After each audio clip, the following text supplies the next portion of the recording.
abịakwa m ọzọ ọnụ mụnwa bụ Uche Mefor. Ana m ekene onye enu na-ekene onye a na ndị ukwu na ndị nta nke onye chi nyezelu n'ọmụnwa bụ Uche Mefor. Abịakwanụ m maka na o nwero ihe mmadụ ga-eme ịkwụsị m, ma ọ bụkwa na ihe m ga-eme ịkwụsị onye ọzọ. Ịghọtago? A sịkwanụ m ndụ mmiri ndụ azụ. Mmiri atakwana ma ya bụ azụ anwụ na. A sịkwa m na onye na-achụ nwa enwe wee chụgidie wee chụgoro ya n'enu, ya bụ onye jụkwa onwe ya ajụjụ ma ọ na-achụ nwa enwe n'enu. Ọ mụrụ na nne mụrụ enwe n'enu, o wee bụrụ ya ka udo dịrị ndị chọọ ka udo dịrị fa. Ndị na-achịkwa ọnụ ka udo dịrị fa, ha na-akụ isi n'aja maka na ya apụtago n'ọgbọ.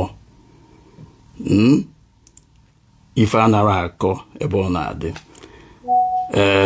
Ka anyị bara na ya wụ ubi onye anyị bịa, ka anyị wee kọba ya bụ ji ma ọ bụ ede, ka anyị wee mara ya bụ mbazụ naanị. It has dawned on me that na nwere onwe a na-azọ, a lot of people are ignorant. They don't know anything. Stark illiterates everywhere. And for saying it loud, it is for a reason. Ndị nzuzu bụ ndị juru na ihe a na-eme. Mana mụnwa apụtago m ga-agwa gị nke ahụ ị na-achọrọ ịnụ, maka na ya bụ ndidi m nwelụ ọ karịgo. Ndị oyibo si na enwere elastic limit for everything. O wee bụrụ ya ma na-asụ Igbo na-asụ oyibo ka o wee danasị ya. Ka ya bụ ife anyị bịara ime ka o wee nwee isi. Isikwa na ome enwe isi, ọgụ amazikwa ife ifuru iwelu. Ya bụ na anyị na-ekwu maka Biafra.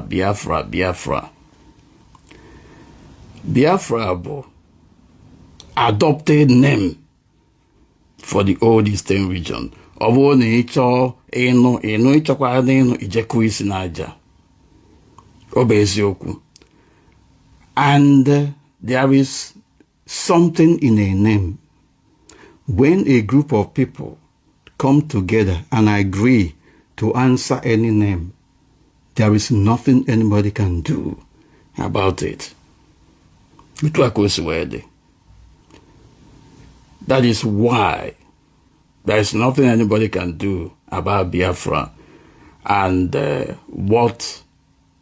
once the people have agreed that this is their name, n'ife na-alụta aka bụ maka ndị pụta anya sịsị na ha bụ one Nigerians, and na Biafra bụ fraud, Biafra fraud nke a. Ajụjụ na-ajụ ndị dị otu a, ha ma na ha na-aghọrị onwe fa. Nigeria obodo gịnị? Ọ bụrụ na Biafra bụ fraud, Nigeria is a mega fraud, because Nigeria is an adopted name. And for even crying out loud, if you look at the history of Nigeria, you'll be sorry for yourselves. So all these opportunities coming out, telling you, Biafra, and Abodo Biafra, where Biafra existed for almost 3 years.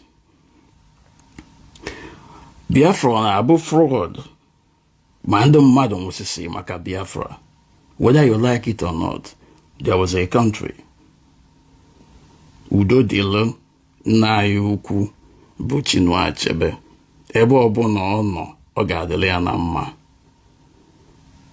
There was a country. This is an irrefutable fact, and there is nothing anybody can do about it. So these opportunists put us in na-akọwara gị na Biafra bụ fraud, na ọ bụzi nwa Nigeria, no Nigeria ka anọ. Nigeria obodo onye. Nigeria is a mega fraud in the real sense of it, because so many people, so many ethnic nationalities were brought together without agreement. Ihe bụ a common knowledge. So, agba nkịtị etu ọ dịka ka ma ndị pụtazi na-akọzi maka akụkọ history of Biafra war. Ọkwa ndị a na-amụrụ during the war ha pụtazi na-akọziri gị kọkarịa ndị n'ụwa agha Biafra, ma ndị dere akwụkwọ na-asị dị iche iche. Ndị dere akwụkwọ na-asị na ndị mmadụ na-asị asị, mana asị nke ha karịsịrị asị dị n'ụwa. O nwere ndị dere akwụkwọ wee na-akọ rubbish about Biafra war. Ojukwu ji wee sịkwa ha, Ojukwu ji wee ghara ịsị ha, Ojukwu wee mara ụma wee kọsa Biafra war. These are badadash.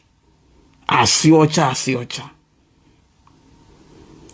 Ojukwu na Mazi Uche Biafra war. Ọ bụrụ na ụmụ Uche Biafra war, ndị mmadụ will be against him. The war wouldn't have gone ahead. And then whether ma ọ bụ ndị Igbo military officers that caused that initiated the first coup in Nigeria or not, the fact is that thousands of people were massacred before the issue of Biafra war came up. Ndị North ị na-ege defend, ndị Arewa unu na-defend, na-egbu Tafawa Balewa. I am not in any way in support of the military coup that went to that happened, that led to the killings of some northern political leaders. But Oburo Sunday Igbo Bundume participating at the coup in the first place. What happened was a military affair.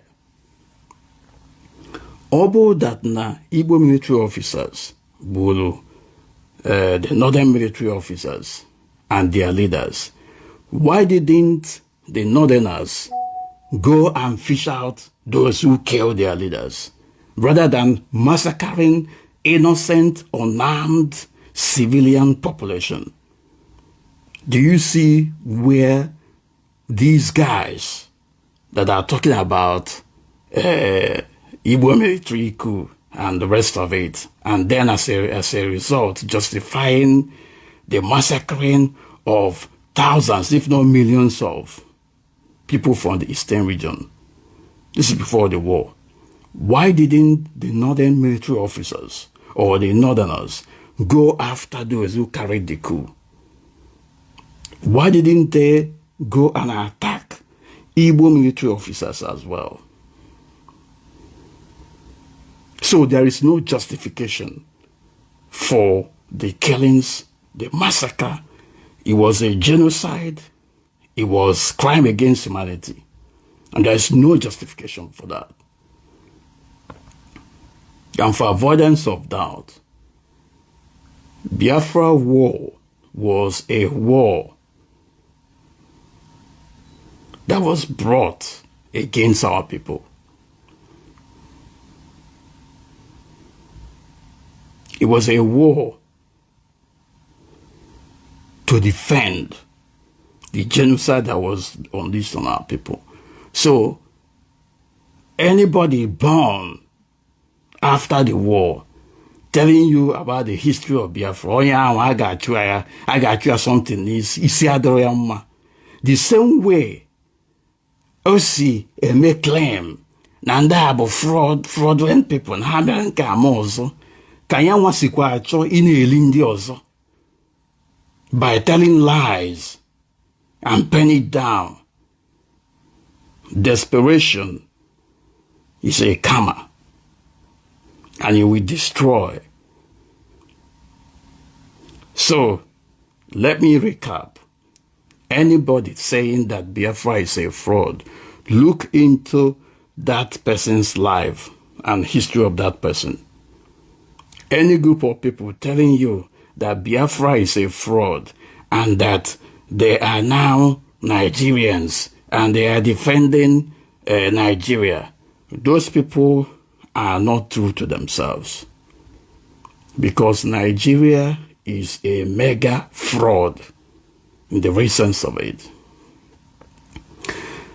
Those who identify as Biafrans must have their heads high up in the sky. They must carry themselves jealously and confidently too. And there is nothing anybody can do about the issue, about the fact that Biafra was a country. And now, let me now come into the issue that concerns Biafra itself. We have looked into the journey on Biafra restoration or effort project so far. And we have seen, even though we knew before, that there are our people, the people of the old Eastern region, other nations that were in the old Eastern region, otherwise known as Biafra, are applying delay tactics. They are unwilling. They don't want to join in restoration of Biafra. In any event, if you talk about their joining the restoration of Biafra, they will, cook up one or two reasons or excuses. They will want you to come and beg and negotiate. Despite all that, sensitization has been made, formal and informal conversations have been made, and the same former nations of Biafra remain recalcitrant. And what is happening is that the Igbo nation have been at the forefront of championing the cause for the restoration of Biafra. And in the process, many people are dying. Many people are dying. And then, upon that, day in, day out, week in, week out, year in, year out, for several decades, we keep waiting. We keep hoping that something will get better. And alas, more and more people are dying.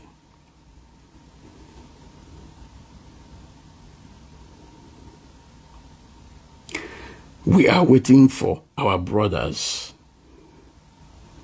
who are citizens or indigenous of the former nation of Biafra to come up.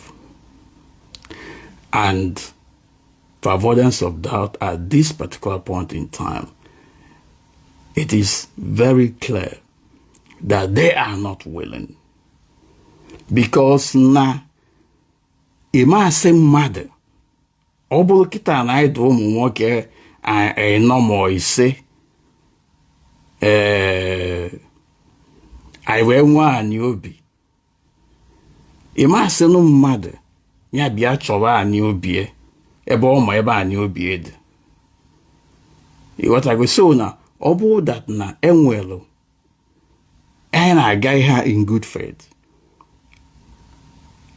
our brothers in the South must not wait for anybody to come and persuade them to come up and join the Biafra restoration.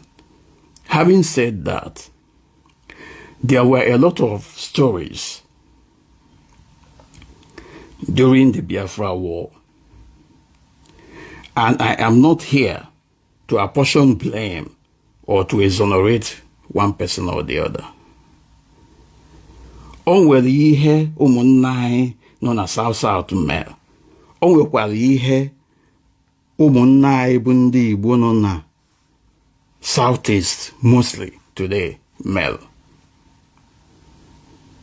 And this thing must be traced back to the prosecutors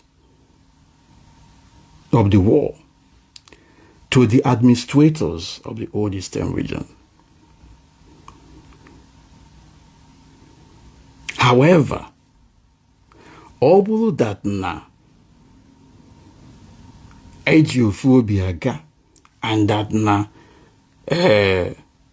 anyị chọrọ inweta Biafra, we want freedom. Nobody will wait for this long, decade after decade. In, day out, week in, week out, year in, year out, for several decades, we keep waiting. We keep hoping that something will get better. And alas, more and more people are dying.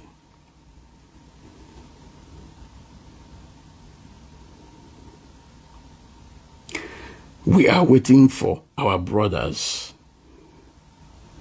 who are citizens or indigenous of the former nation of Biafra to come up.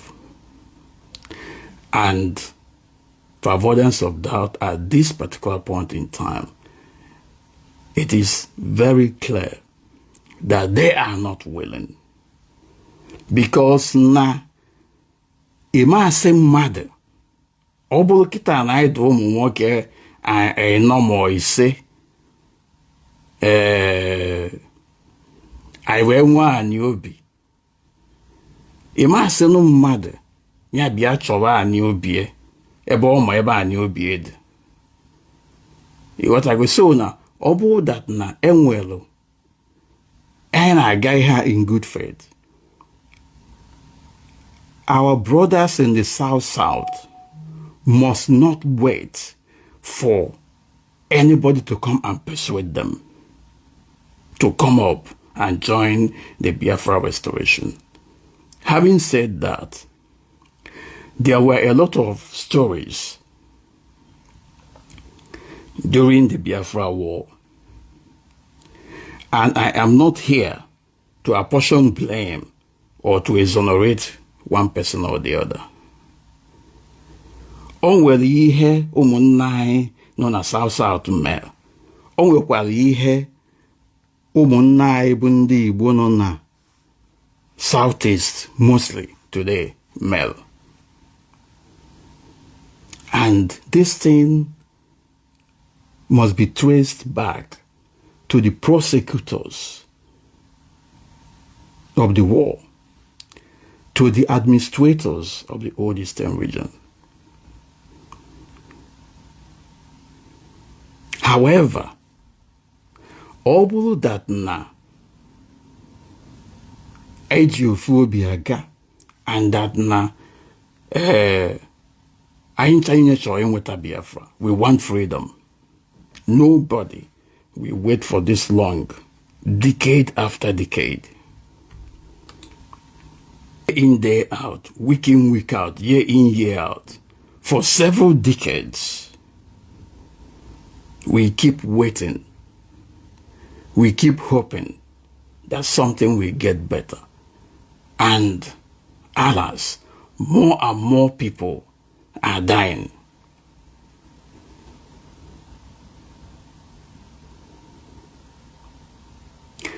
We are waiting for our brothers who are citizens or indigenous of the former nation of Biafra to come up. And for avoidance of doubt, at this particular point in time, it is very clear that they are not willing. Because na ima se mmadụ ọ bụrụ kịta na anyị dị ụmụ nwoke nọmọ ise anyị wee nwee anyị obi ima se nụ mmadụ ya bịa chọwa anyị obi ebe ọ ma ebe anyị obi dị ịghọtago. So na ọ bụrụ that na enwelu anyị na-aga ihe in good faith, our brothers in the South must not wait for anybody to come and persuade them to come up and join the Biafra restoration. Having said that, there were a lot of stories during the Biafra war, and I am not here to apportion blame or to exonerate one person or the other. O nwere ihe ụmụnna anyị nọ na South mere. O nwekwara ihe ụmụnna anyị bụ ndị Igbo nọ na Southeast mostly today mere. And this thing must be traced back to the prosecutors of the war, to the administrators of the old Eastern region.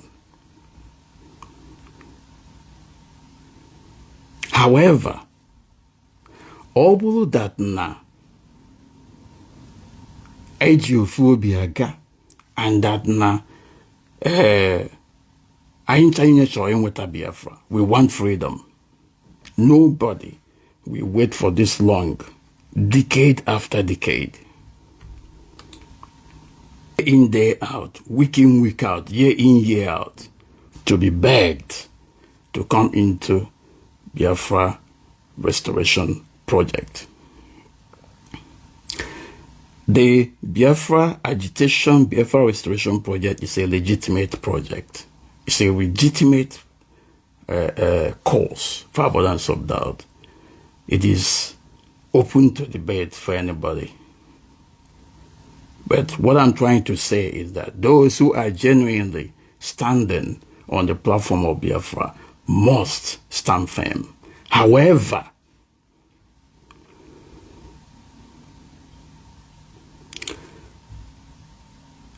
onye ọbụla na-eme ife gbasara ihe Biafra aka ya ga-adị ọcha. Ọ bụrụ na aka gị adịrị ọcha, ahụ ga-eme gị. Ma ndị na-ebu ebubo, ma ndị na-asị asị na-asịkpodo ndị ọzọ, ahụ ga-eme unu nche niile. I've gotten so many comments here. Madam may respond to some of them. Ndala ka unu bụ. Ịghọtago?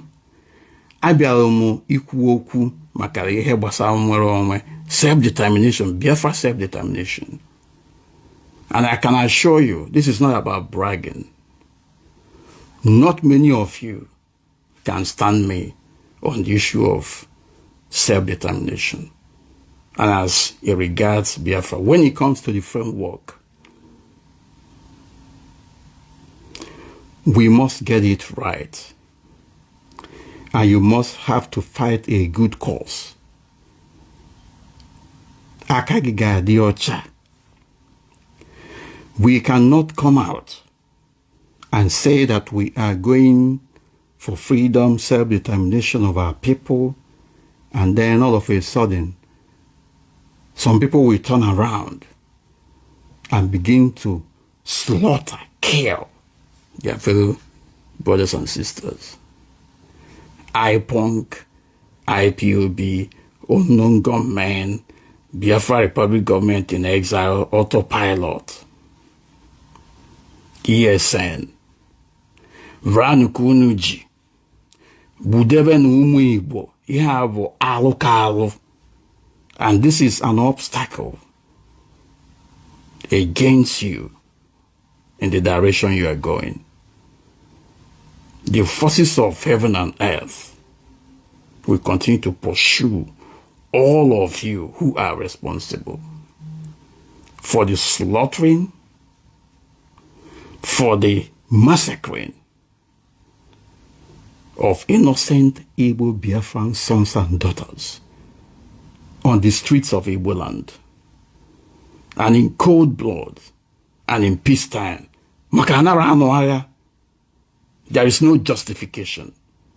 That is why I will be against all of you. It doesn't matter whom you are. Makande na say, Uche Mefor ya ga-ebeli isi ga-eme nke nwa ala nkịta tapịakwa ya anya ebe ahụ. Maka inwere isi nara anwụ. Dala. Keduka, just imagine in this world, a lot of criminals have come out, perpetrators of all manner of heinous crime against humanity, monumental human rights abuses. Yet, you are shouting Biafra, but you are turning around to kill your own people, the people you are supposed to protect. Nonsense. Just so angry. Just so angry with all of you. Mother, we put at the end of the day, the worst aspect when all these people saying all these things, Facebook here,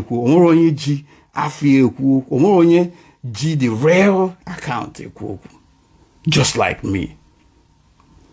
But I can assure you, in fullness of time, I will go home. Manobo na amugi ofuma puta etu ansi ekwu okwu isi m Uche Mefor na ị na-eche m ka chi were ife ji ebe ị nọ. Nke abụrụ bragging. So many things to talk about. So many things to talk about. But let me just take it gradually. The issue of Biafra is legitimate. However, a lot of water has passed under the bridge. And for you to begin to talk about self-determination, there are frameworks. It is not even a very easy issue. Self-determination abụrụ ọkwa gbangadanya. Ihe gbasara nnwere onwe abụrụ ka njekwa apụta. A ga-efe ise a na-abụ n'anya. So like I said, sensitization has been done. The next phase is to do the real work. Mana ị na-alụ nya bụ ọlụ, ị ga-agba mbọ fụ na iji ihe kwesịrị iji akụrụngwa gị. Ọ bụrụ just na-agbagharị.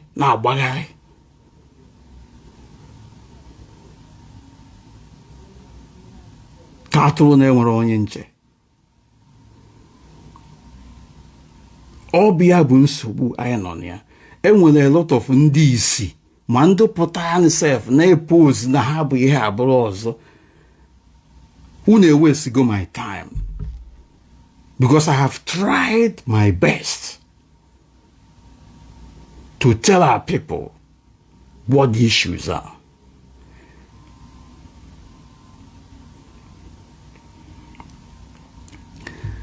The issue of self-determination are two. It's either it is internal self-determination, in which case you have to seek for the group seeking for that self-determination. We have to seek for their own autonomy, political, economic, and social development within an existing state. That is where you have something like federalism, something like regionalism, something like confederal arrangement. Just like the way we are in Nigeria. There is some form of internal self-determination, but there is an obstacle because the Nigerian state is not allowing the people to have their say. What our people want, among other things, if we are to remain in Nigeria, is regional arrangement or confederal arrangement. The Nigerian state has blocked everything. And so, coupled with historical injustice during the war, our people have been massacred, genocide has been meted on our people. Crime against humanity has been directed against our people. So nobody can tell our people how they are going to cry. So our people in the South, from my own investigation, and it is open to debate, are simply applying delay tactics, delaying this quest for self-determination. Or is it because no Ndi Igbo are at the forefront? Some of them have come up and say, Ndi Igbo are doing this thing because they are looking for oil. Some say that during Ojukwu's time, there were a lot of injustice against our people. I have heard some stories, but the question is, General Ojukwu's time is different from our own time.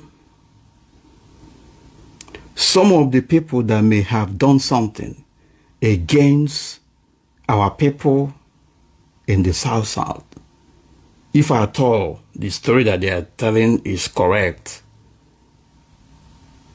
must have gone. Some of them are not living again. It's just like some of our brothers, non-Caribbean, when they come, they say, they give this impression that you people sold us into slavery. How can I be responsible for what I don't know? The same thing applies to the South region, to the nations in the South that are made of Biafra. How can you be blaming the present generation of Igbos if their brothers and sisters and uncles did something?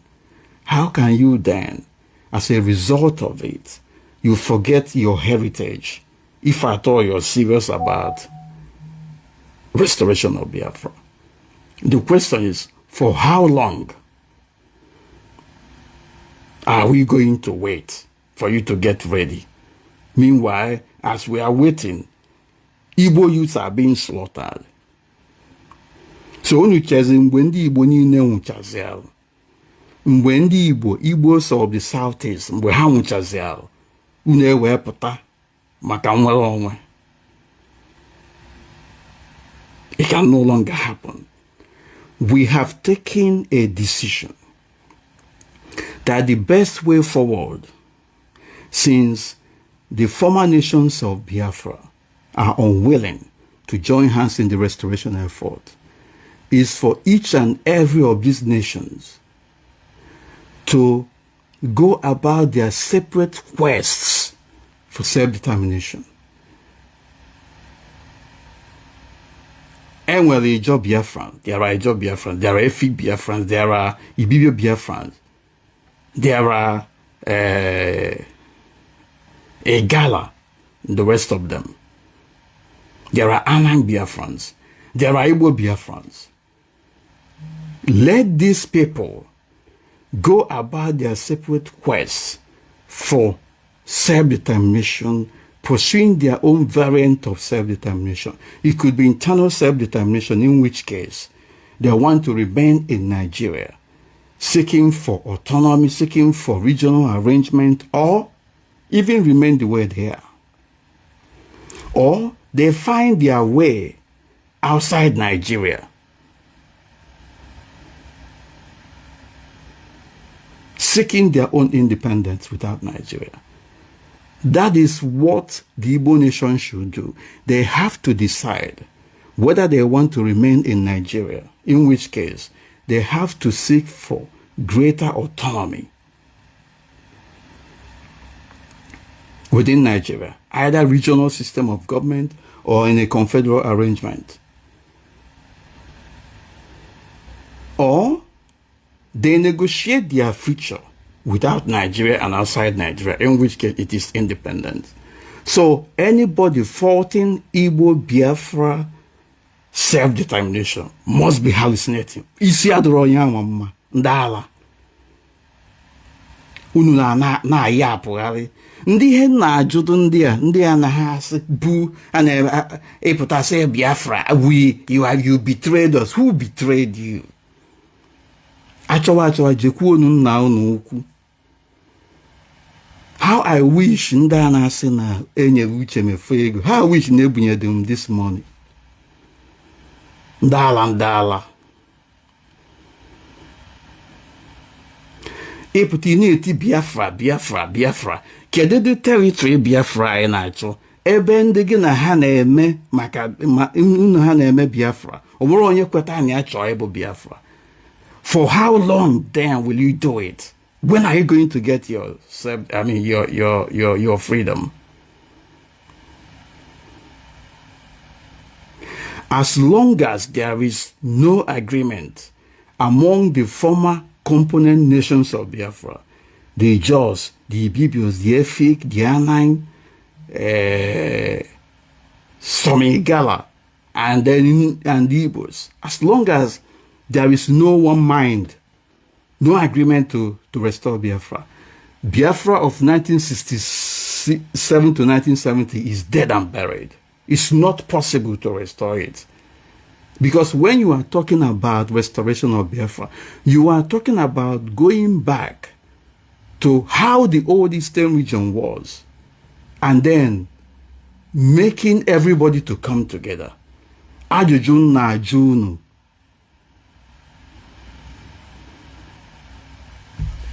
Ụmụ ebu na-akụ ajụ everywhere. Ajụjụ na-ajụ unu bụ, kedu ndị Ijo, kedu ndị Ibibio, kedu ndị Anang, kedu ndị Efi, kedu ndị Igala so n'ije a na-aga? Unu ji asị Uche Mefor mere nke a ma ọzọ. I am not in your league. Anaghị ama hapụchakwa anyị na nọ na social media. Ndala.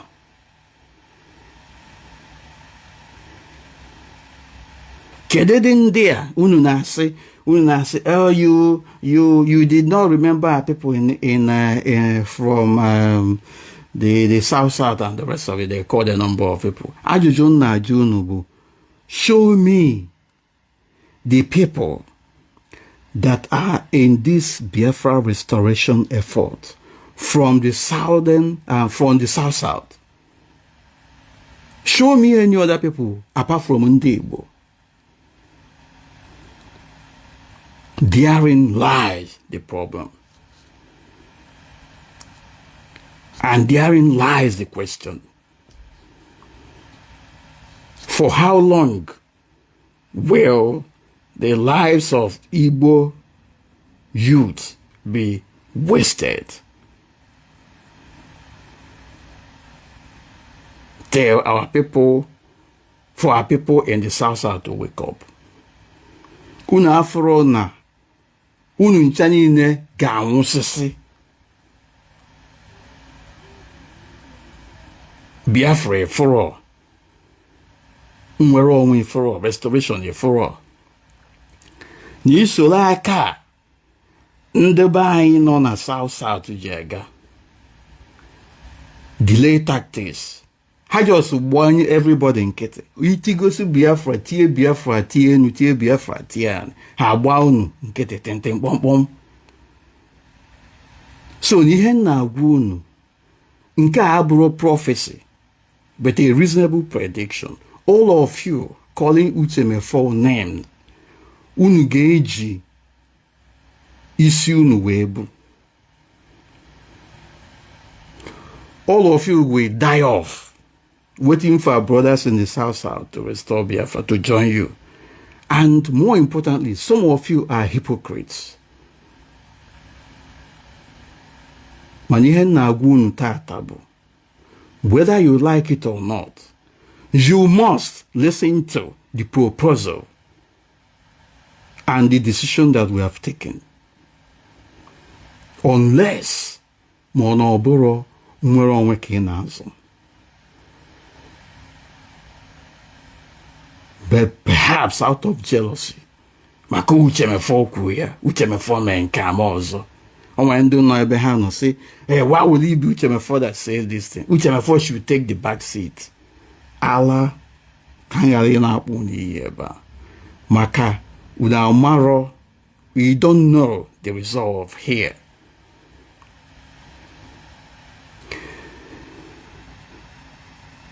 It is either, especially our people who are from Igbo part of Biafra land, it is either that you embrace Igbo nation self-determination, or you continue to deceive yourselves and continue to go round in circles,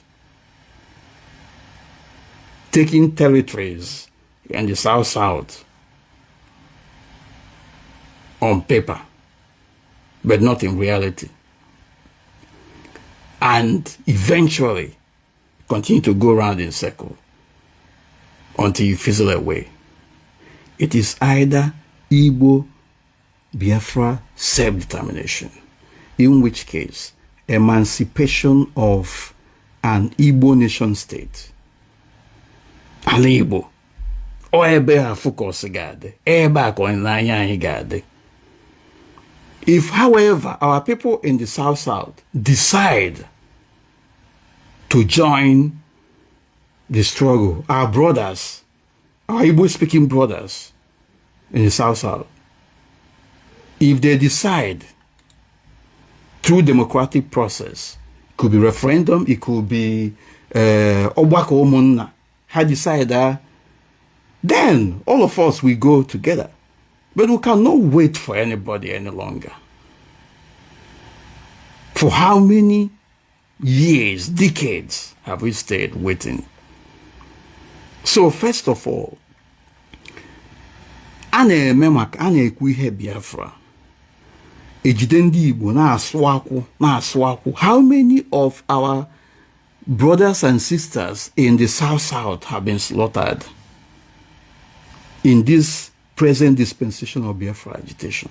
Ihe a ka ị ga na-ajụ onwe gị. A na-egbusisi ụmụ Igbo, ndị ọzọ nọdụ ebe ha nọ na-atachi ngọn. Ikwuo maka Biafra na-eti mkpu tenti mkpọmkpọm. So mgbe unu nwụsịsịzi ala iwe nweta Biafra ezi, mgbe unu nwụsịsịzi ala ka ha ga-ekunite. So a wise man, wise people must look back, look front. Ọ bụrụ na Biafra bụ afịa akpọba, orugo mgbe anyị akwa ya. Ọ bụrụ na Biafra bụ afịa akpọba, orugo mgbe anyị ga-ama ma na-aga iru ma na-aga azụ. Ọnụ ya ma bụ ihe anyị mere. Ihe anwa unu a na-achọrọ ịnụ onwego ndụ meli ya. And unu na-efe isi kpaka, ihe a ga-ebutere all of you njọ afịa.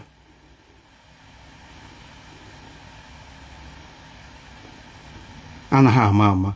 Unu a na-asị dị na And I happen our brothers in the South and something like that. Sit at home unu na-eme. Kedu ihe kpatara na unu ahụ eme sit at home na Ijoland? Nu anaghị eme na Efik speaking areas. Unu anaghị eme in other places. Kedu ihe kpatara na unu anaghị eme sit at home? Unu anaghị eme woto na South Dala. Ọ bụ gịnị kpatara unu anaghị eme ede? So ihe a bụ ajụjụ unu ga na-ajụ onwe unu. Ọ bụrụ because na Uche Mefor kwuru ya. Ntaji anya enwere ebe ọ ga-ebuchere. Mana ịchọkwa ihe ịtaji ị na-ataji o. Ị na-akụli isi n'aja. Mụnwa na-aga ebe m na-aga o. So nsogbu dị n'ihe a na-eme.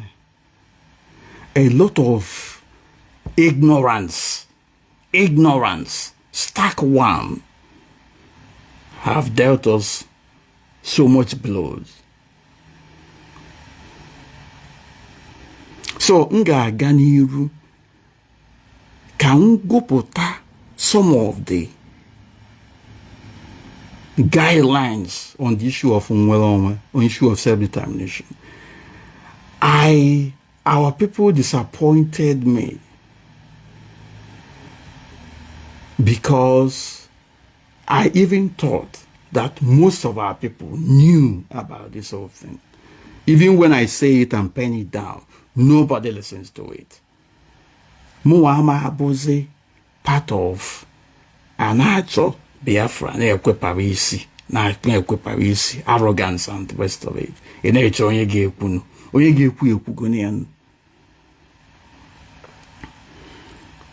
So, that is it. Biafra, for Biafra to be restored, Biafra will need to meet several criteria and demonstrate specific circumstances to assert its right to self-determination or remedial secession from Nigeria. And this must be based on international principles.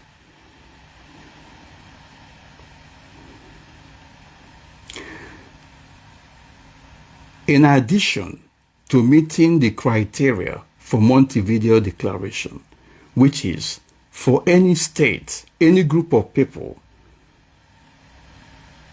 to meet the criteria for statehood.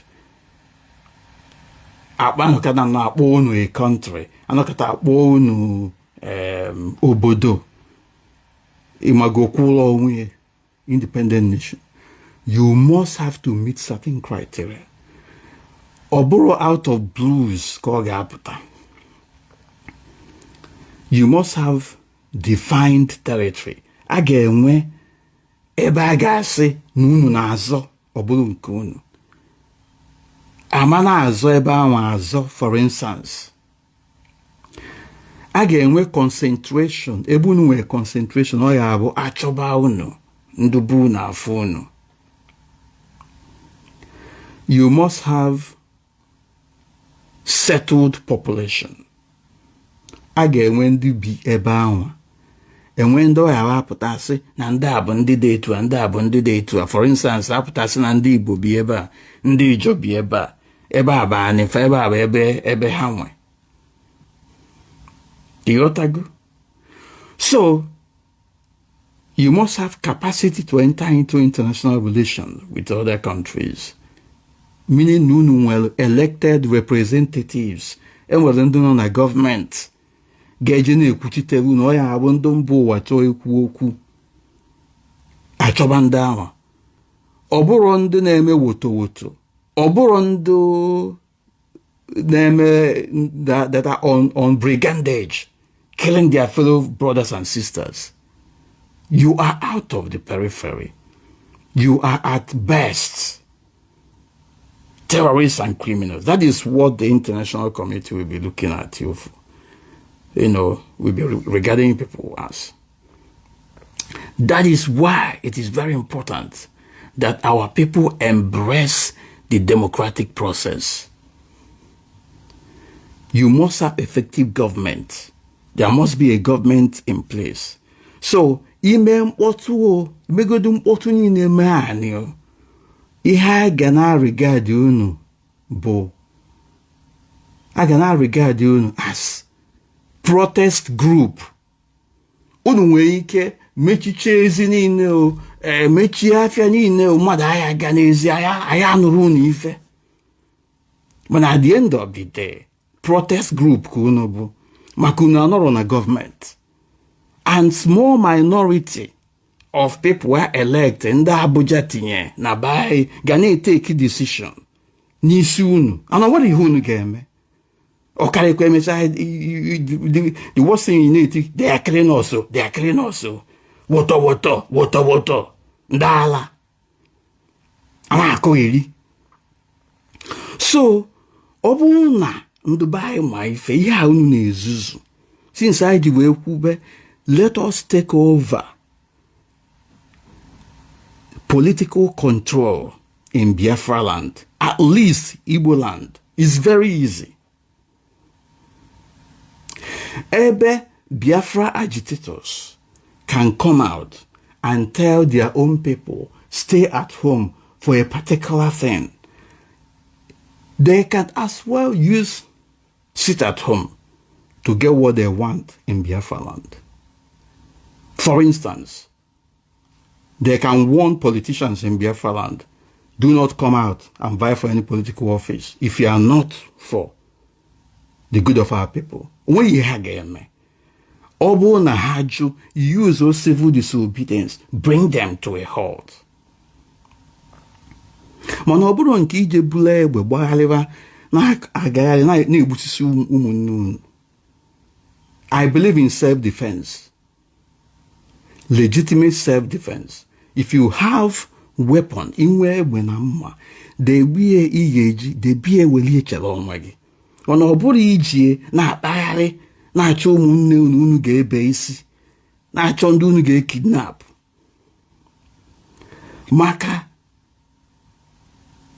agwa unu na-akpa arụ agwa eji enweta obodo ọbụla a na-achọ achọ. Because ndị be anyị kwesịrị demonstrate that they have the capacity to govern themselves.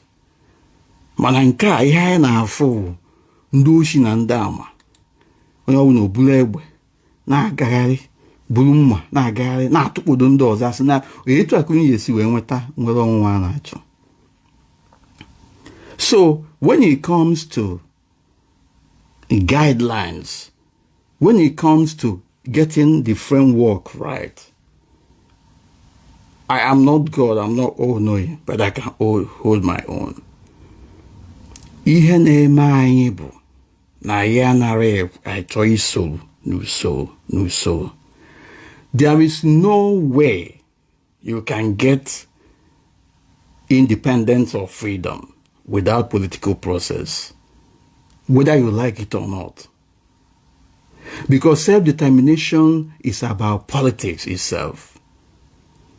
You need to get people in power to take decision.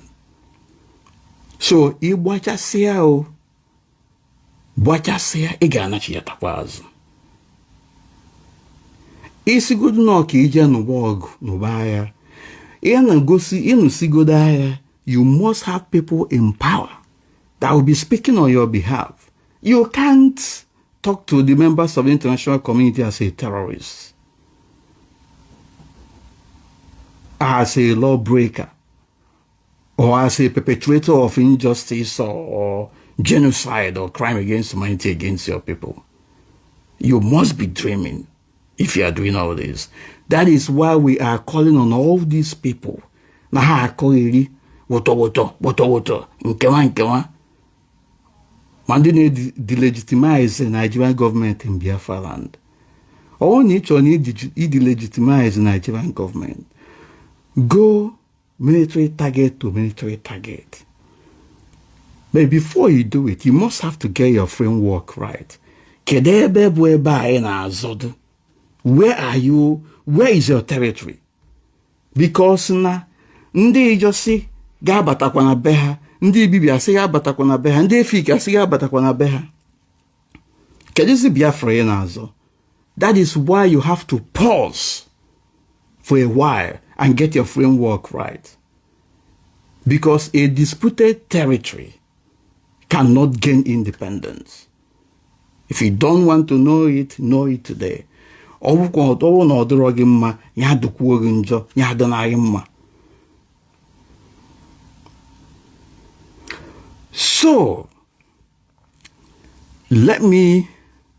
the basic thing is that if you want independence or if you want external self-determination, you must qualify as a state. You must have the ingredients of state. You must have your economy, your administration, human rights record, governmental structures must be in place. Ajụjụ na-ajụ Biafra agitators today, where are we? Which way Biafra? Ọchịchị anyị anọrọ na territory, we cannot define it.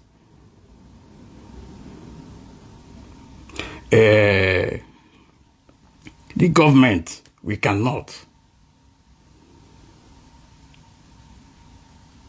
No, we just name and no, but that is why when I talk, people are saying, you against Biafra. You against which Biafra?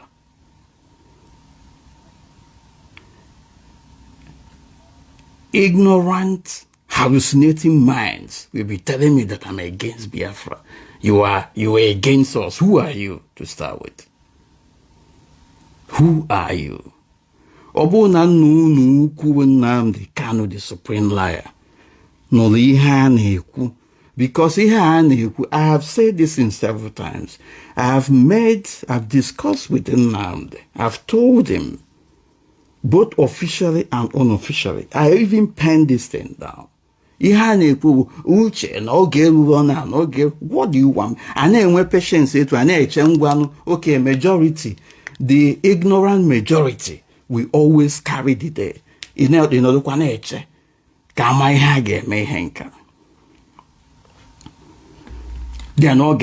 MSC Agoya Nisoha, you are part of them and all that. That's fine. But it is not as you're saying it. IPOB, when IPOB was IPOB, had got to a level where they would have politically taken over Biafra land. When I mean Biafra land this time around, I'm talking about Igbo land. And even as it is, if not that they have gone out to spill the blood of their fellow Biafrans, it is still possible. So until you people come back to Igbo Biafra self-determination, which is the reason why we're saying Igbo Biafra is for people to understand which part of Biafra are going for this self-determination. Because otherwise, it is not only the Igbos that are Biafrans. Ijo Biafrans, Efik Biafrans, Anam Biafrans, Efik, and the rest of them. Oye na-asị onye nzuzu, shut up. Ogu abụ onye nzuzu. Because you cannot impeach what I'm saying. At the end of the day, all of you must come back, especially those from the southeast, all those from Igbo part of Biafra land, southeast part. You must come back to this, unless it is not freedom or rather self-determination that you are looking for. First of all, the Igbo ga-achọ negotiate with the Nigerian state about their future. If the Nigerian state can rectify their anomalies, including the obnoxious 5 states given to the Igbos, the Southeast, including historical, monumental injustice, the killings, the maimings of Igbo, Biafra, men and women, the monumental human rights abuses, and pay reparation, and then give the Igbos greater autonomy. It could be regional arrangement, it could be confederal. Then the only option left for the Igbos is to seek their future outside Nigeria. But this is a process. So let me go back. There are so many things to talk about here, but all can just if we go about the fact that there are things that Biafra, if Biafra as an entity, as a people, if they qualify as a people, must seek for self-determination or remedial secession from Nigeria, they must prove, they will need to demonstrate that its people, the people of Biafra, are denied meaningful access to participate in government or pursue their political, economic, social, and cultural development in Nigeria. If you want to go out of Nigeria, you must have to prove this thing. Now, the question I want to ask now, who are the people of Biafra that will prove this thing now? Make una tell me the people of Biafra we are talking about that will prove to the members of international community that they are being oppressed.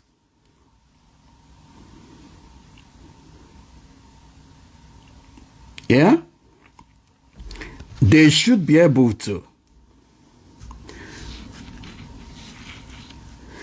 prove and demonstrate evidence of consistent and flagrant human rights violations, massive underrepresentation in government, or the absence of representation in an undemocratic, discriminatory manner.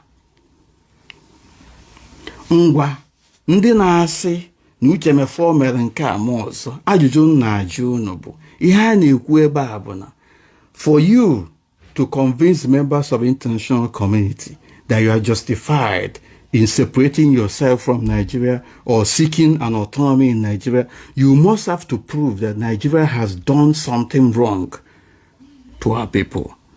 And then in this case, we are talking about Biafra. Wow. Who are these people of Biafra? Because let me say this. Just a minute. Unless I'm doing something, I don't come in here. So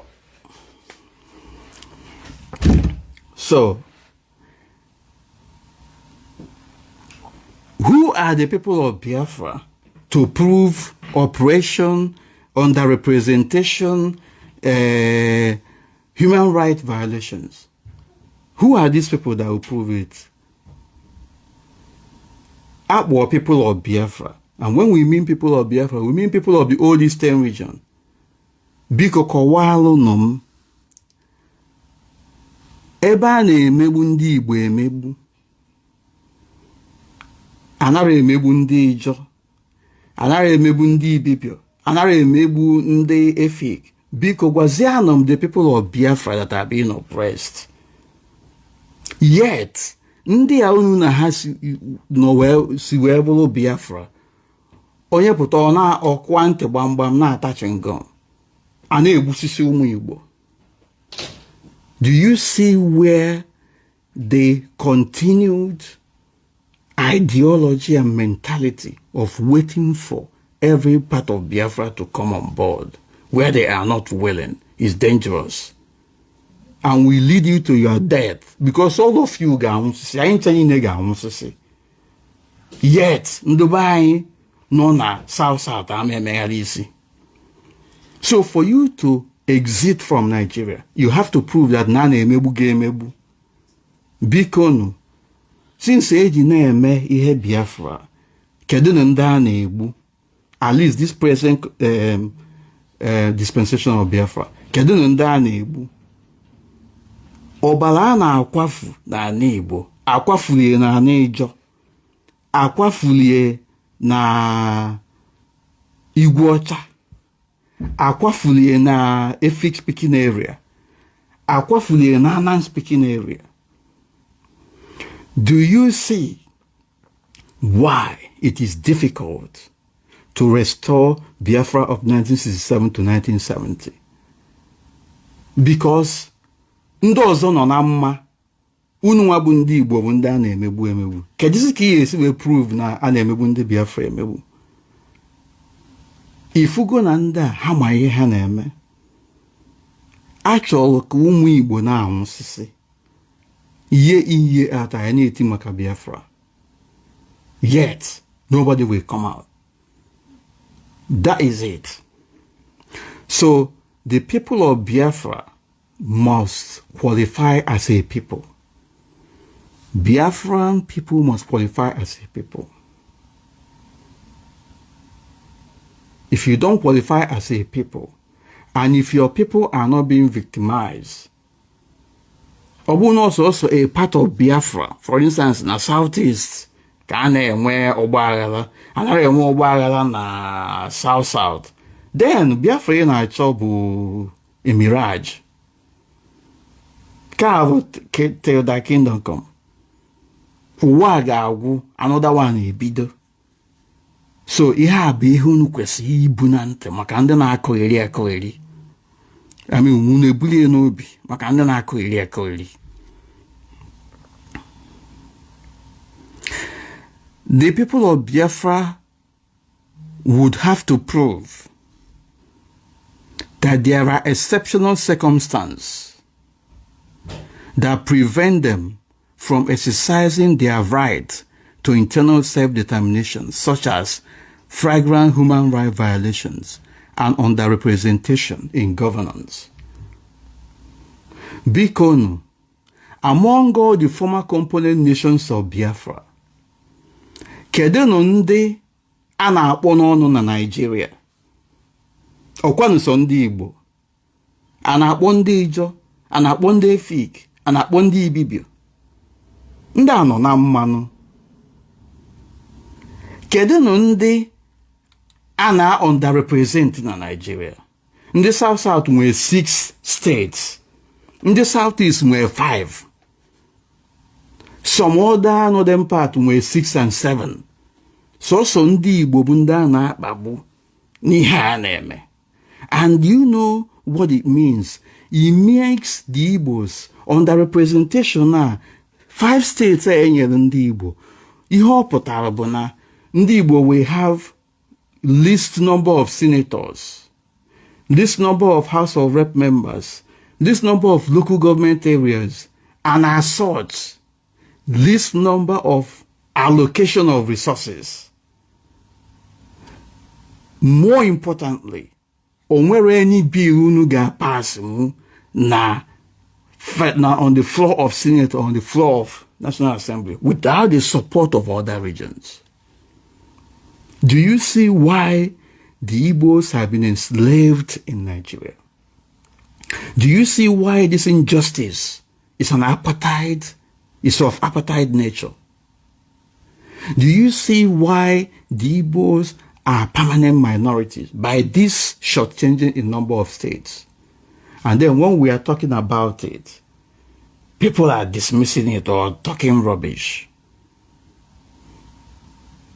We have said this, and we have called on the political leaders in Igbo land to take on this case very seriously. And we appreciate what Ohaneze Ndigbo has done so far, but it's not yet enough. Ndị a na-efe isi kpakakpaka maka nnwere onwe. Before you go out of Nigeria, you must have to prove that you have exhausted all the local remedies. For instance, na na-emegbu unu engage go Nigerian government, senators unu, House of Rep members, ha ekwutenu go okwu mmegbu a na-emegbu ndị Igbo on the floor of National Assembly. Ekwunu gị ekwu mgbe ya wụrụzịa na agaro n'iru. Ekwunu gị ekwu mgbe ya wụrụzịa na vote ya down. Obia bụ ihe anyị insist. When we're talking about go into political process, of other than say we have nothing to do with Nigeria. We have nothing. Let me tell you something. Going to vote, getting into democratic process to vote does not mean that you are going to win. We know that they are going to rig you out. But let them rig you out. You record it as an evidence, as a build-up to what you are going to do. Our people are not correct. We know that Nigeria, our people should gather themselves. All this get into the political process. If possible, gun yourself into power. Political activists. You think you win Nigeria in war with stolen guns and ammunition? And worst part of it, do you think that you're going to get what you're looking for by killing your own people and hoping to blame the enemy? Because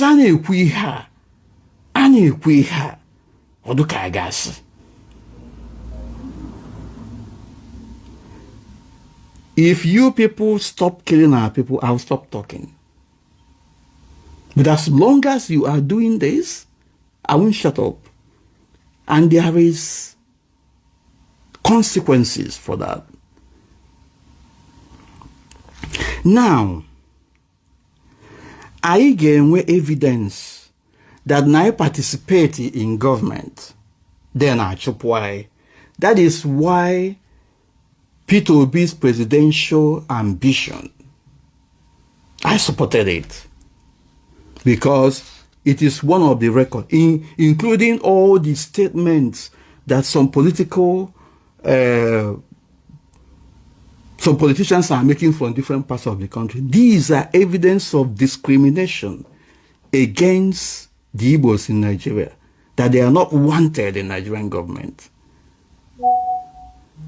The least number of senators, least number of House of Rep members is an evidence of underrepresentation, because Nigeria has not conducted herself in accordance with principle of equal rights.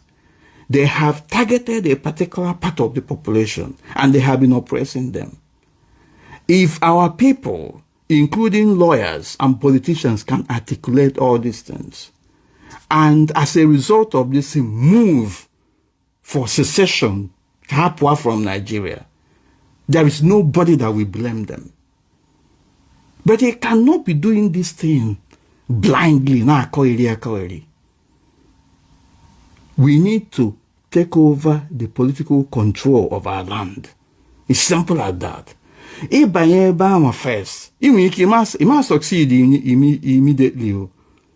But persistent, sustained effort will dislodge these rogue politicians from power. So that they die somewhere. If you are in power, there is no way anybody will call you a terrorist. Rather, they will say political opponent.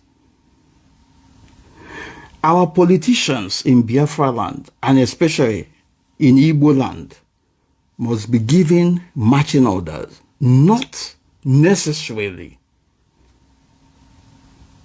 attacking them. This sit at home and should be put in a very useful way. It should be utilized. You sit at home to enforce good governance. You sit at home to get your people into political office, especially in Igbo land.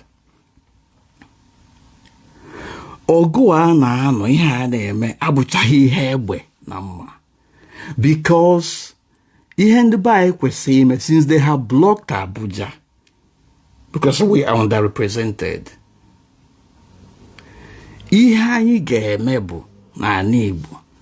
When we get our people in power, the whole Southeast, the whole states in the Southeast, the whole state assembly can pass a bill democratically. Of course, you know democracy kind of.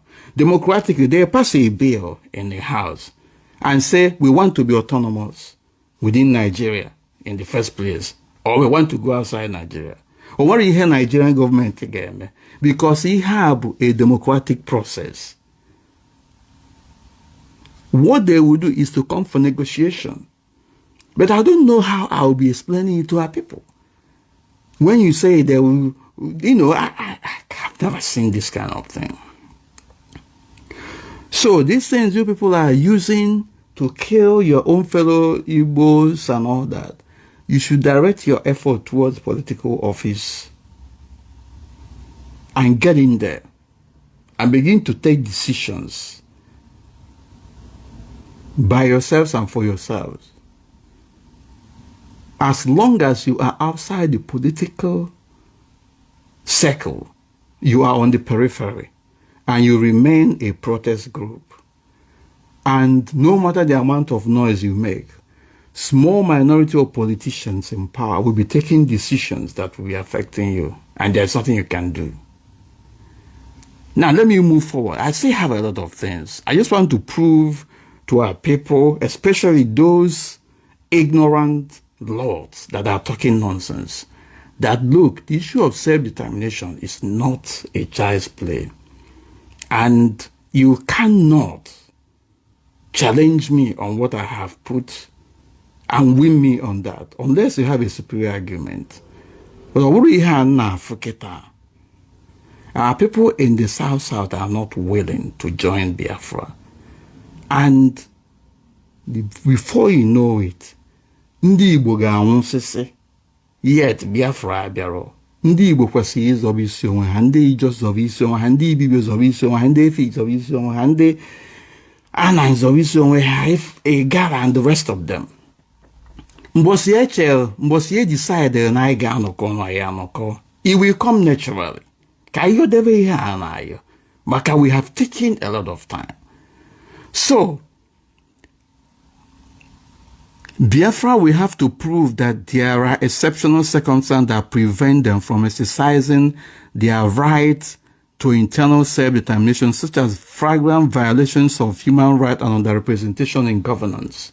Ajụjụ na-ajụ unu bụ, ndị Ibibio had underrepresented because ha nọ na South, ha nwere 6 states or more. Ndị Ijo had underrepresented. Ụmụnne anyị ndị Rivers, ndị Rivers had underrepresented na government. They are not.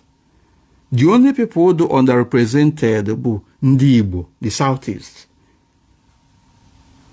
That is why ọgbasara ha ihe na-emu na ọgbasara ha. Ajụjụ na-ajụkwa unu wee bụrụ, since eji emegbu ndị Igbo bikonu, kedu ihe ụmụnne anyị ndị nọ n'ofe ọzọ, the other side, South na-ekwu maka ndị Igbo a na-emegbu. Onye ọbụla were ịdị egwu ezi ọnụ. Ihe m nwa nọ bụ egbebere ugobelu, ndị ọbụla zọba na isi onwe ha. Ndị ọbụla zọba isi onwe ha. Mbosi a ga-akpụnye m afọ ọnụ, mbosi a ga-akpụnye m isi ka akpụkọrọ ya m afọ ọnụ ma ndị ọzọ. Biafra will have to show compliance with declaration of friendly relation.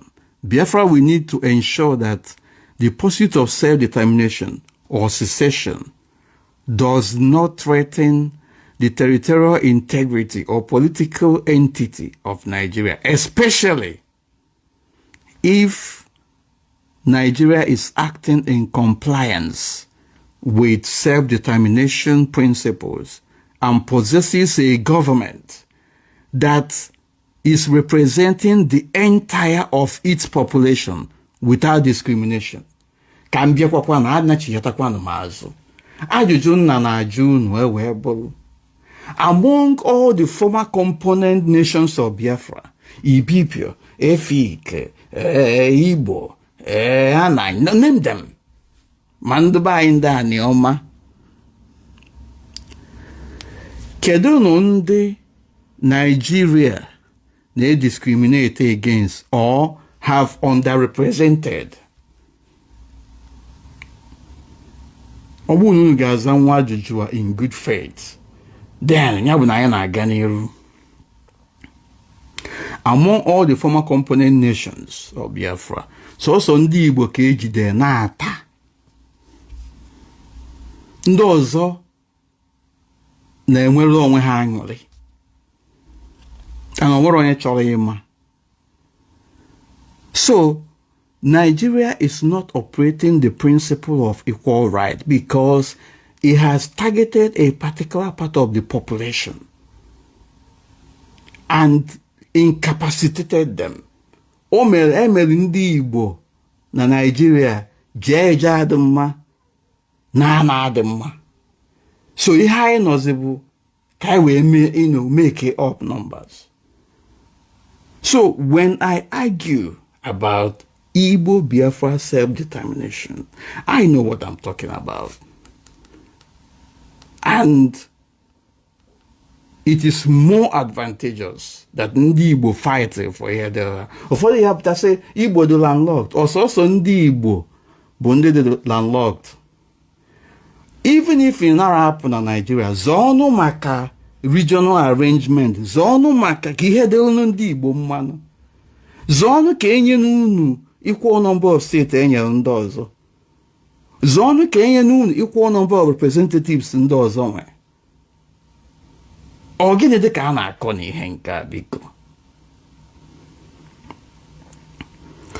So na afia na among all the former component nations of Biafra, ndị ọzọ nọsị na mma sọsọ ndị Igbo ka ejide na-ata ntagbu, na-egbukwufu mgbufu. Ụmụnne unu agba nkịtị, unu a na-anwụ. Ya bụ na mụnwa, ọ bụrụ na mụnwa bụ Uche Mefor esolu ma unu ncha niile anyị so na-eche ụmụnna anyị ga-anwụsịsị, ụmụ anyị etonitekwu onwukwuo. Ọ bụ na unu daụta amụ n'ihe na-ekwu, ka ndị Igbo zọwa n'isi onwe ha ka unu fụ ihe ga-eme.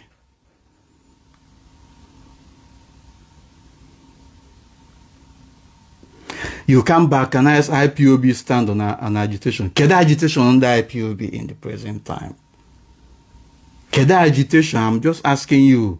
Osino Jerry Okoro or Jerry in Canada ka You can't jeopardize IPOB. Can I ask you? I want you to come. Let us debate. Let's talk about these things. Can you tell me IPOB stand on this agitation? What is IPOB standing on? Yeah? As it is today, IPOB is a protest group. It's as simple as that. Because they have failed to take opportunity and their chances when it matters. Your Supreme Lion Nnamdi Kanu cannot deny the proposals I made. Some of the members of the DOS, psychophantic DOS, cannot deny. You hope at each occasion, Uche Mefor good, Mandela say a lot of things, but this time around, eziokwu Chineke ka na-agwa unu. Onye nọcha, ọwụ na ọ dọrọ gị mma. Nya dị na mma. Ịchụ ikwu isi na aja ekwa. Mana anyị apụtaghị ije. And mụ ama anachi ya n'afọ nne m. Mana chi ya azụ n'afọ nne. Ịghọtago? So, ndị niile na-ekwu maka Biafra, esomnia, anyị emeghị ihe anyị mee, mana this time around, we need to have a rethink. Because unless we egwu, unu na-egwu so unu na-egwu. O nwere ndị na-asị, so o nwere okwu a na-aga egwu si soro ụgbọ na-aga aga. Biafra restoration should be redefined. Biafran territory, Biafra map must be redrawn. We have made that proposal. It has to be redrawn because Biafra of 1967 to 1970 is no longer Biafra of today, because the former component nations are not willing to restore that Biafra of 1967 to 1970. And Ikwe Parisi, like I said, Udunga Onsisi eba Mwesio na mama abuzi part of Nkwe Parisi awa. Aye echiche ka echiche.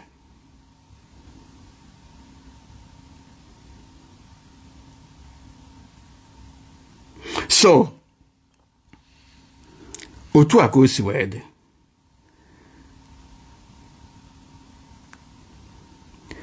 Biafra will have to establish that it represents a distinct group based on factors like nationality, ethnicity, and culture. O nwere ihe na-achọ ịjụ unu biko. Kedu ndị Biafra na-represent? This Biafra of 2023. Kedu ndị ha na-represent?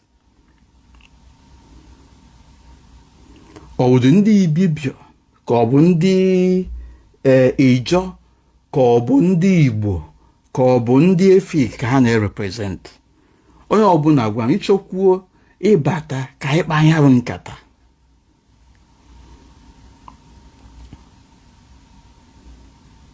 Spencer, we're talking about Igbo land because the self-determination that we are on has its root in Biafra Nigeria war. So we cannot just make a leap, have a leap and start talking about, of course, the focus is Igbo self-determination. But we are Biafrans as well. That's why we talk about Igbo Biafrans.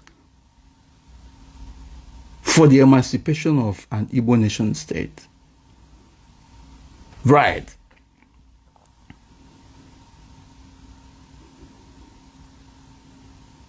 Biafra may need to establish that it represents a distinct group. Kededen this distinct group, this Biafra of 2023, may represent based on factors like nationality. Is Biafra of 2023 representing Ijo nationality today? Is it representing Efik nationality today? Is it representing Ibibio nationality today? Is it representing Anang and others? And is it representing their culture?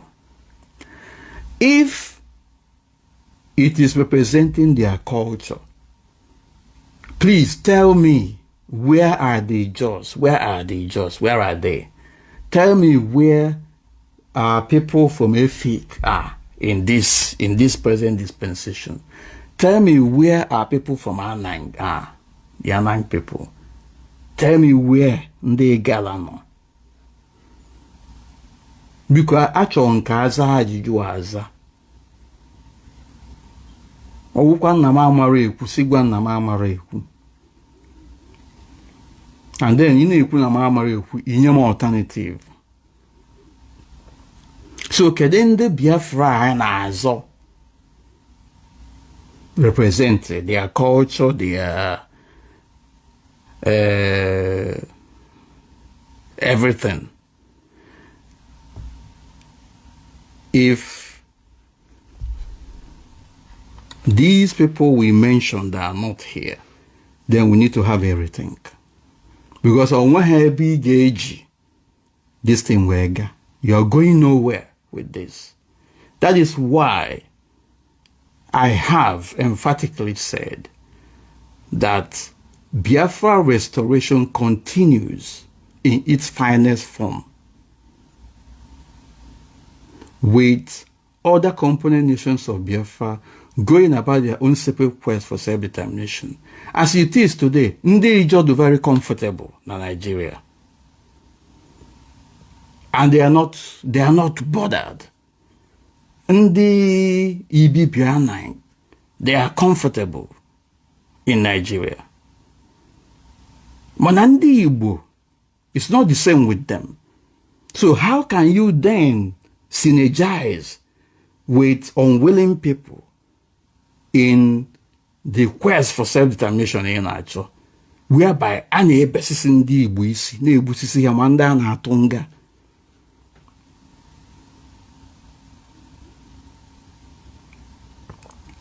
So,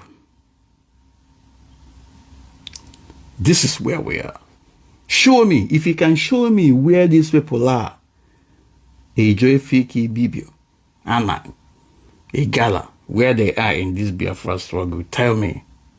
And I will abandon everything. The day I agree and I get restored Biafra is the day I will jettison the idea of Igbo Biafra self-determination, Igbo nation self-determination.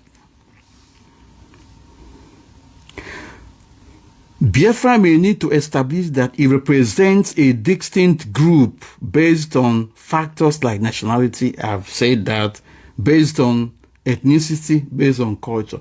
Because Biafra, who are Biafrans representing today? Answer that question. Recognition that the right to external self-determination is a contested concept and may require the demonstration of exceptional circumstances that prevent the meaningful exercise of internal self-determination. Of all the former component nations of Biafra, it is only the Igbos that can prove that they are prevented from exercising their right to internal self-determination. We've been clamoring for equity and justice in Nigeria. It is being prevented in so many ways. Human rights violations, underrepresentation, in so many structural injustice, imbalance, tipped against our people. Our politicians must wake up. The Southeast governors, the state houses of assembly members must take this issue very seriously. Our time is coming when all of them will be chased away. They need to begin to pass Igbo Biafra-friendly laws and begin to ask questions.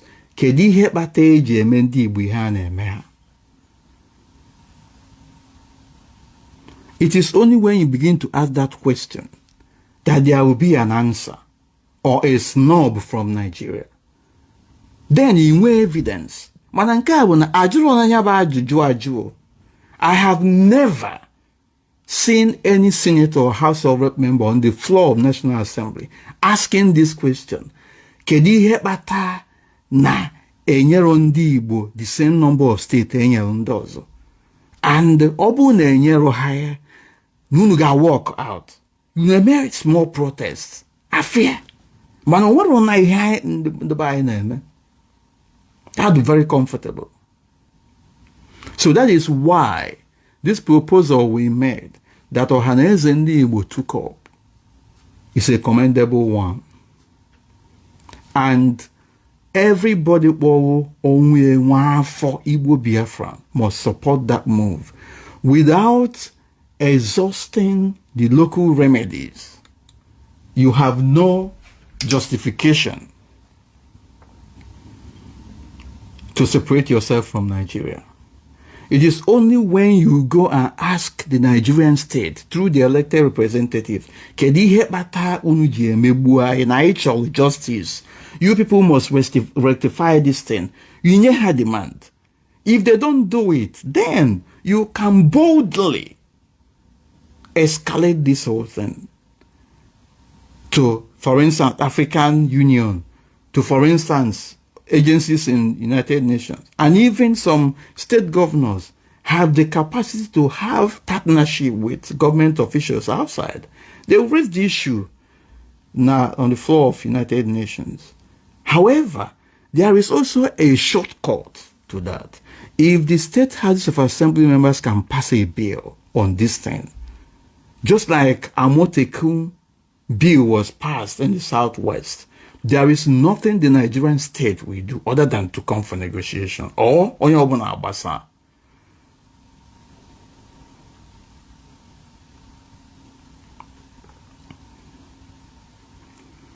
Spencer, I'm telling you, you joined knowing fully. Do you know what was happening in IPOB when I was in IPOB? First of all, before you do this, you need sensitization. That sensitization is being made.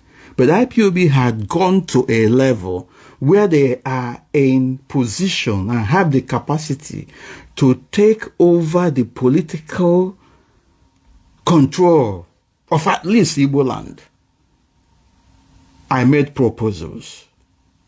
All these things were rejected. This is one of the reasons why Uche Okafor sabotage and this is which is not true. Rather, your supreme lion now prefers to be taking money from politicians through the back door instead of doing the needful.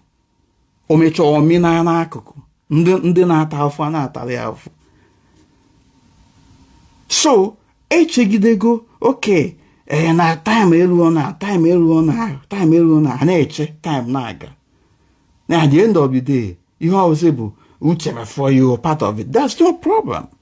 But I know that satisfies my conscience that I did what I should do.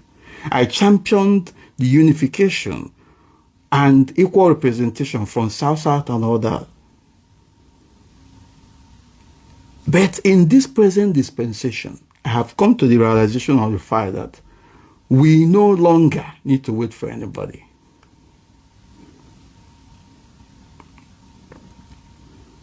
Let everybody go their separate ways. So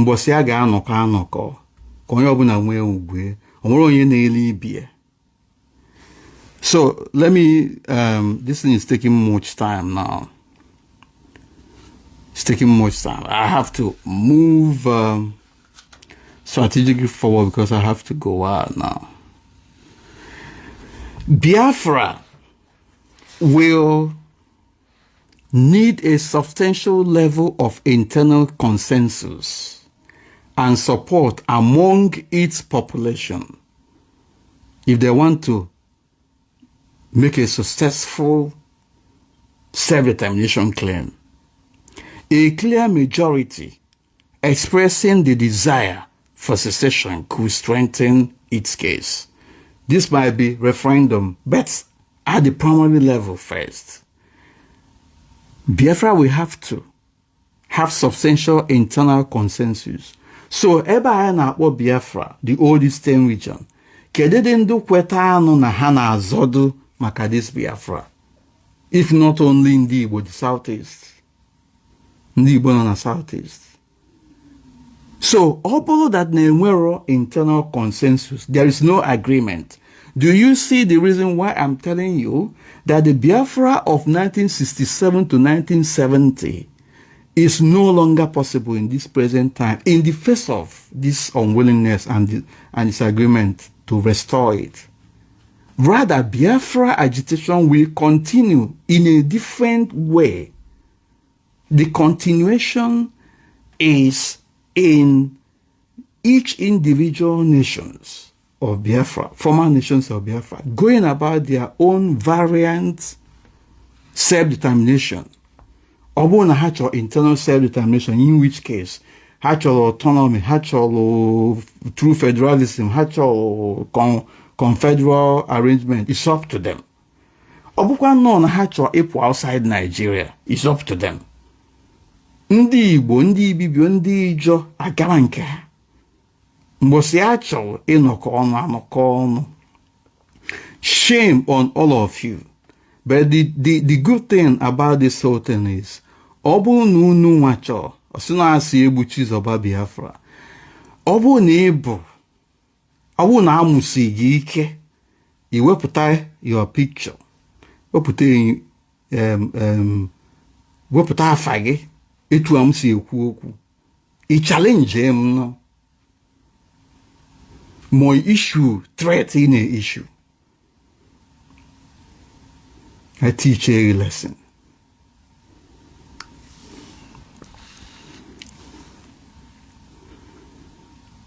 So there is no internal consensus as we speak today. Therefore, it is suicidal for the Igbos of the Southeast, Igbo Biafrans, to continue to wait for our brothers till whatever decade they will wake up. If we continue to do that, all of us will die. Ani Igbo ekpochie.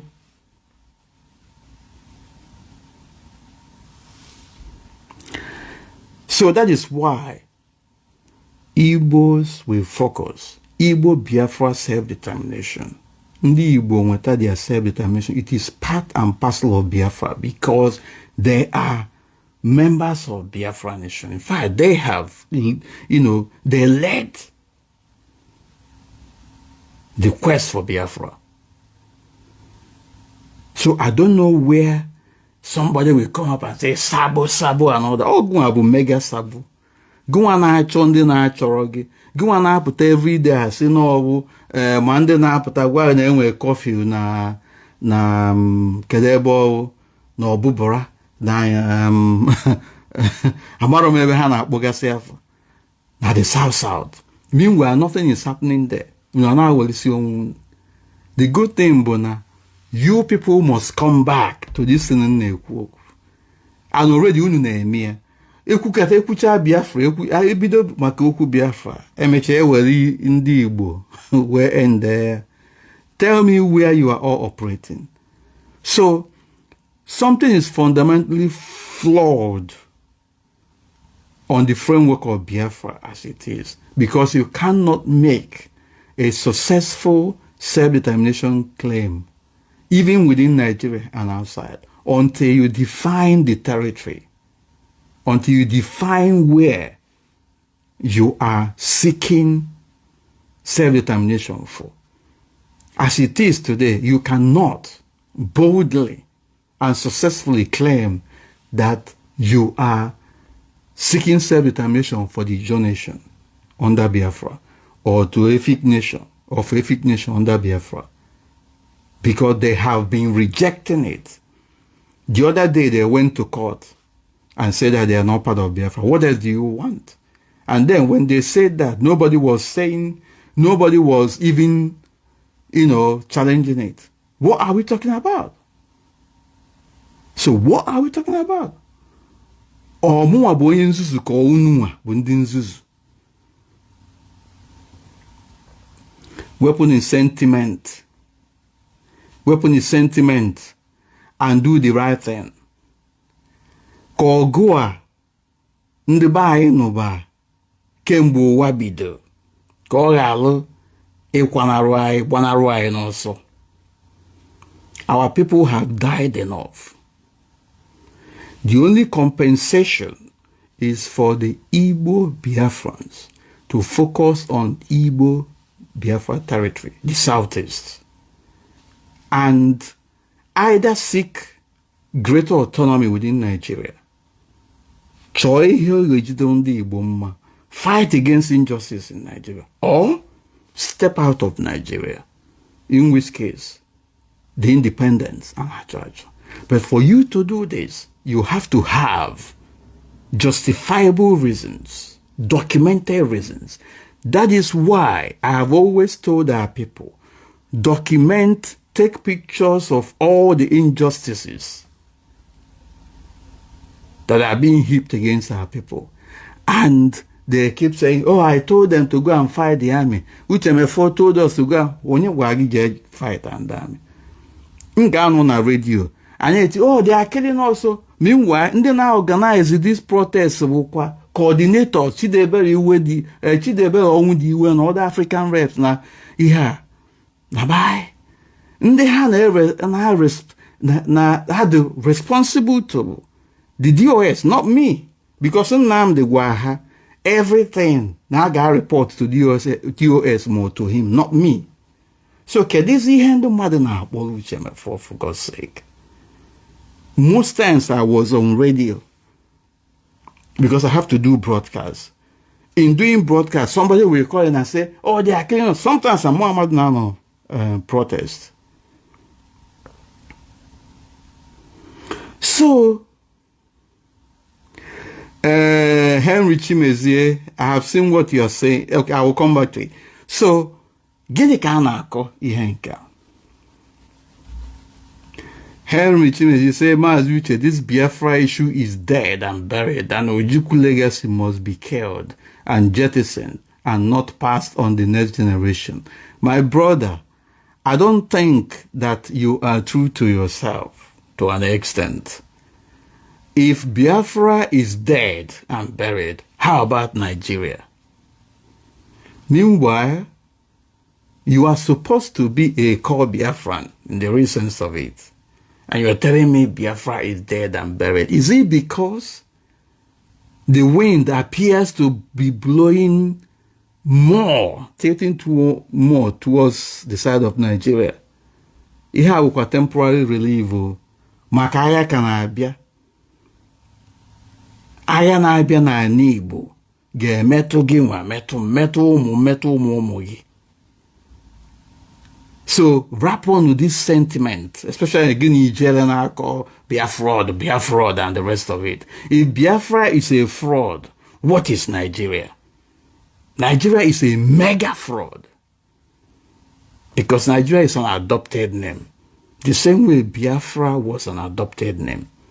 More importantly, it is unfortunate that some of you are saying we should forget about Biafra. So you forget about millions of your kita and kin that died unjustly. But we had a say, si agwa na mmadụ dụkwa n'onwu n'ọdụ ọwụnu na amarọ ihe unu ga-ekwu mechikwa n'ọnụ maka echiche unu na-eche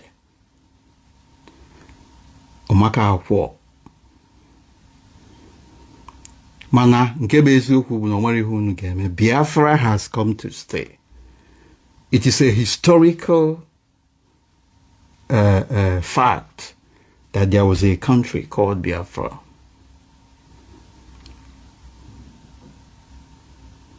Nigeria was imposed on so many nations as it is today. So, I don't know the justification you have to be elevating Nigeria. Of course, Nigeria is a sovereign state, but you cannot, in all good conscience, convince yourself that what you're saying is right. You people have gone ahead and said, Ojukwu did this, Ojukwu did that. What do you expect Ojukwu as the governor of the Eastern region to do when his people were being killed?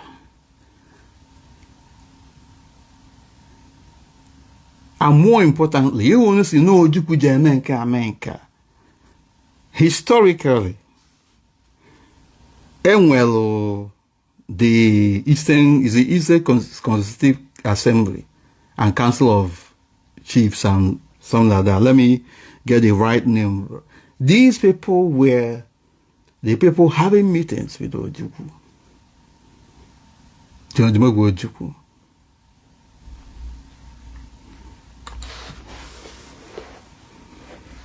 So, the claim unu na-eme na ọ bụ Igbo's cause of the war.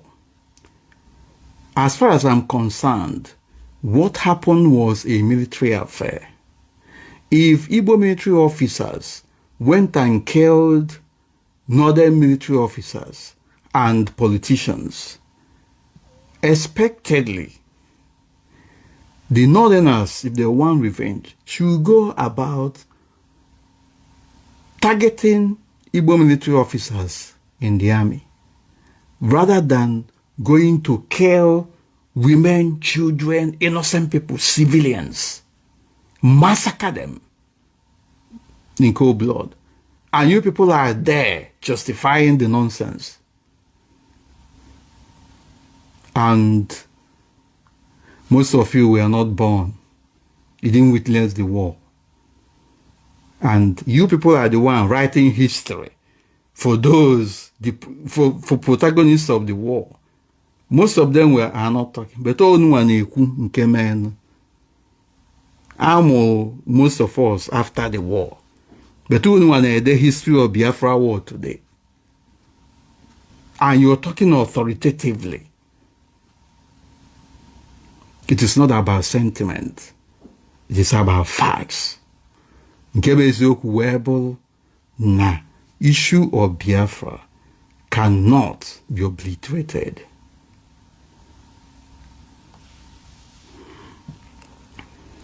So, Biafra will need to uphold human rights and rule of law, showing that it can provide a just and stable environment for its citizens. If Biafra is going to be an independent nation, Biafra will have to lead by example. That is why I got very angry with these IPONC, IPOB, ESN, unknown gunmen, Biafra Republic government in exile. Your human rights record is at all-time low because you are not conducting yourselves as people who are seeking for self-determination. You cannot turn around and begin to massacre and slaughter and butcher your own people just to blame the enemy. That is an abomination to many. And that is why I said, I will not keep quiet. It is an abomination to many. I've never seen that in my life. And none of you will be allowed to benefit from your wrongs. Ọ bụ na ndị mmadụ agatara unu aja, mmụọ na-achị ya n'Igbo ga na-eso unu ncha. Maka ahụba ahụ, a na-eme ka a na-eme ha pụta spend ego na justify abomination. Biko unu na-eme after your propaganda ka mbagharụ ka ogini. Kama m ga-abagharụ unu nwa abagharụ. How can? Yeah, this reminds me of the biblical Sadducees and Pharisees. A na-atụwasị, na-eme mpụ, na-pretend.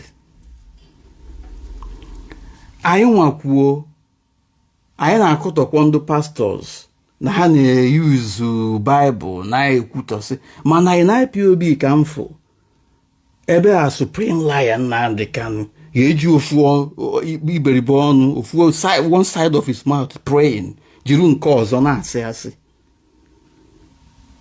So the same way the so-called pastors use Bible were ndị mmadụ ka ejikwa use Bible na IPOB, the Old Testament. Ọ gịnị ka a na-akọdo ya? Nsogbu ụdị o, mana ka a na-aga. It's sad. So, the human rights record of Biafra agitators is nothing to write home about. That is why the Biafra restoration project has been criminalized, and it will take a long, long time for it to be undone.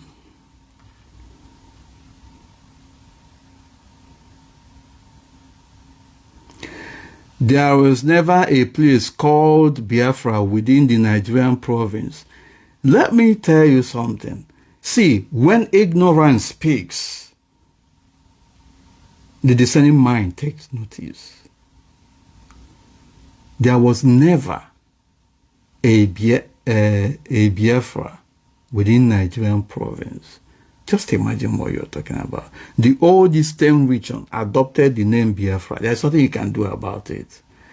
And when a people decide to answer any name, there's nothing you can do about it.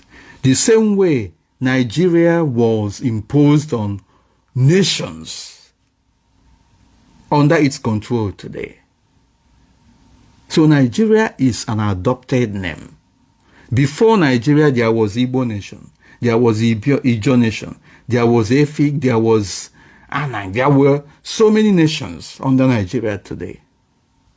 So these nations predate Nigeria. Before 1960, or rather before amalgamation, where were our forefathers? Before Nigeria came into existence, we had our communities. So what are you talking about? So you have no justification to talk down on Biafra. And if Biafra is a fraud, Nigeria is a mega fraud. This is a senseless argument. Spencer, can you tell me how Biafra was used to deceive our people? If Biafra was used to deceive our people, then Nigeria was used to deceive our people as well. So how about that? The point is that you people are making unguarded statements without defending it. If Biafra was used to deceive our people, how come the entire eastern region as it was then rose up to defend themselves, except towards the end? And then some of us, we are not born during Biafra. You, Spencer, saying this, you're just doing this for political expedience. You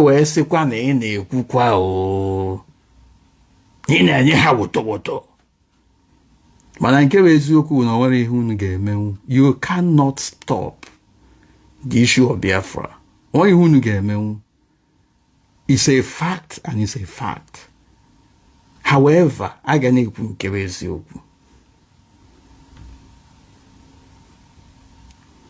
because Biafra was a fraud, why didn't you stop it at the time?